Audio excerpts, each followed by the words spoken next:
up, YouTube? Welcome back, and we have another exciting comparison. It's the Flight Lite 2.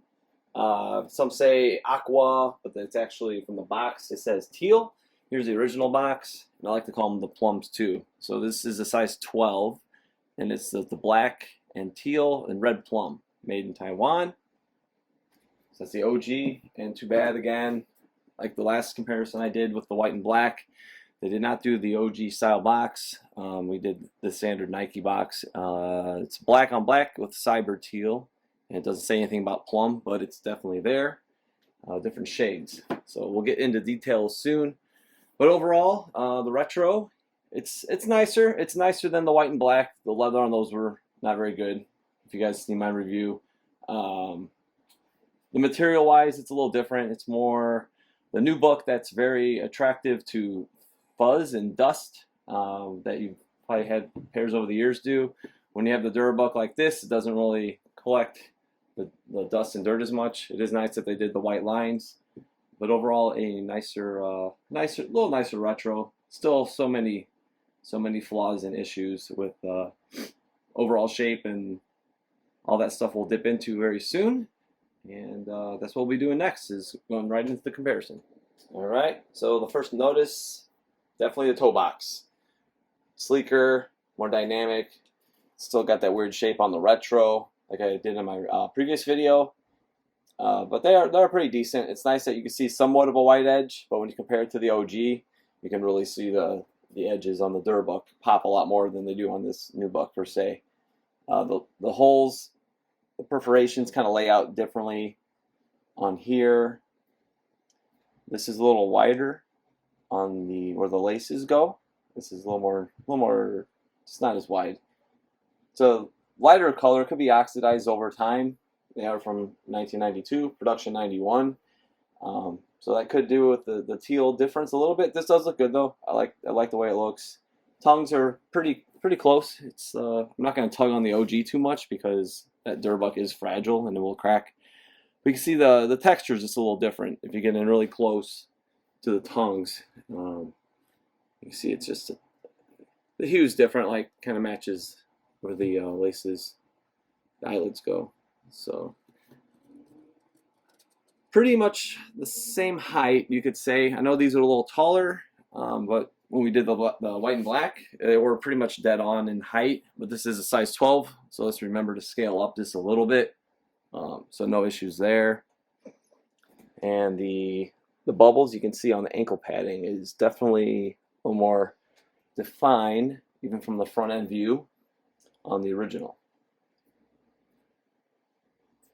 And here we see the tongue is rolled back on the edge. Here it's kind of you can kind of see the lining here is exposed from the front, and here it's kind of tucked away more. And next we're going to do the heel shot. See that Nike branding. Alright, here's the booty, the Flight Lite 2. And first thing that's very obvious is the Nike branding. So we've got the size 12 again here. We've got the size 11 here. The color is completely different. The branding is a little larger here, and it's a little more elevated. It does pop. It looks good. It's just different. Maybe that's why they didn't put plum on the box, because this looks more burgundy, I guess you could say. The midsole's wider. Like I pointed out in the previous video, this one's a little more narrow. The texture here, it's a little wider with the black gaps, and this is a little more textured. The graphic is just a little different. There's more black mixed in, where it's tighter. The height again is just reflecting on the size 12, a little taller, but you can definitely see the definition of the ankle bubbles. And that beautiful Durabuck here, you can see the line really popping out, and it's just kind of lost here. It kind of doesn't have the same definition. White edges, you can definitely see. We see more of that on the side panel shots. But for this, that's pretty much all you're going to see. Come up over the top. You can see the retro. It does have pretty good edges where it pops. But yeah, it's still got this weird shape. Just nice natural flow here. Nice curve. This is kind of wonky. Width is pretty close. You know, it's not too different on the width of the shoe itself. These do look, they're going to look good on feet. I can't wait to wear them. It's definitely a great colorway, one of my favorites. And the Nike branding on the inside, I will drop photos in. They have the same plum insole, but the retro actually did a teal version of the Nike branding, and the OG it's actually in black, and it's much smaller. The original stamping, kind of how you see on the Jordan 7, the Taiwan stamp is smaller, and the Korean was a little larger. So it kind of remind me of that. So we'll take a look at that in a quick second, and we'll hop to the side panel shot.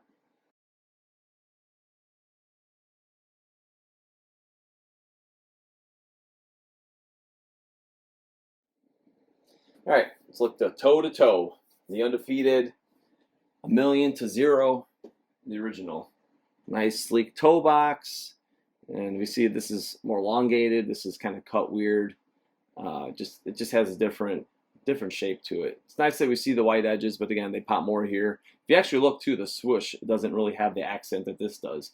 But here you see a lot of white cuts. It just shows up a lot nicer on the original. The Flight logo, smaller, and it's a little larger. It's kind of hard to see on this one, but if you look at my white and black video, it's definitely more evident, obvious. The teeth here kind of go straight vertical, and they're kind of slanted on the OG. The midsole you would think would be pretty spot on, but it's definitely got some differences. The swoosh itself even is longer on the original.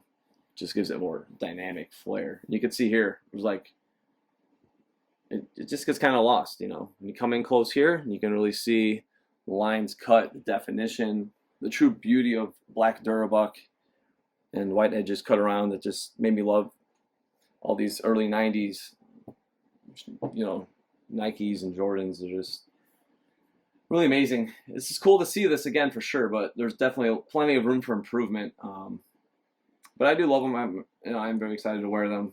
It's cool that they're bringing them back, but let's just hope for improvements along the way as maybe down the line more retros come out beyond what they've done now, a few years from now even. So we're going to go heel to heel next.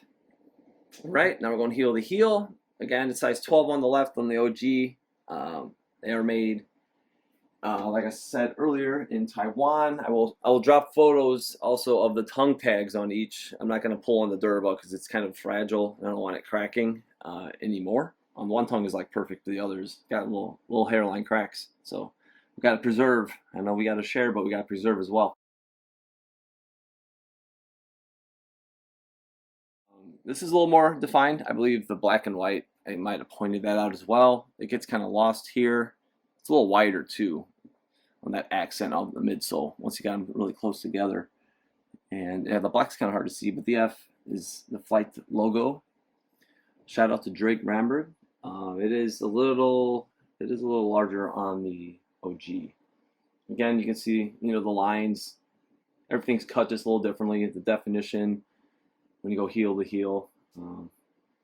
Yeah, the OG is just a thing of art and beauty, and that's why it's good to rock these and preserve the originals. And it's nice to have a little something to compare it to, see how Nike is doing on these. So we can see the perforations. They're kind of hard to see on the black, I'll be honest. But yeah, the perforations do run lower here. It's a little clearer to see if you guys want to check out my white and black Flight Lite 2 comparison. The layout, they don't pop as much on the black Nubuck and Durabuck. But yeah, they're pretty decent, but that OG shape and accent is very much undefeated. And we're going to look at the outsole next, a few minor differences, so stay tuned for that. Alright, so here's the outsoles. Before that, I do want to mention the OG box and how nice. See, like the cross trainers now are getting the OG box treatment. Like, why do the Flight Lites get neglected? It's the first time coming back around. They're already making the boxes. Throw them on these too. They're not cheap. I haven't paid over retail though for a single pair, so I refuse. They're not that nice, but be patient and you can get a pair below retail. But yeah, please Nike, give us, if you're gonna bring us an OG back after 30 years, put it in the OG box style. At least it's not too much to ask for, is it? The font is definitely thinner out here. and it's just a little more bold here, just cleaner.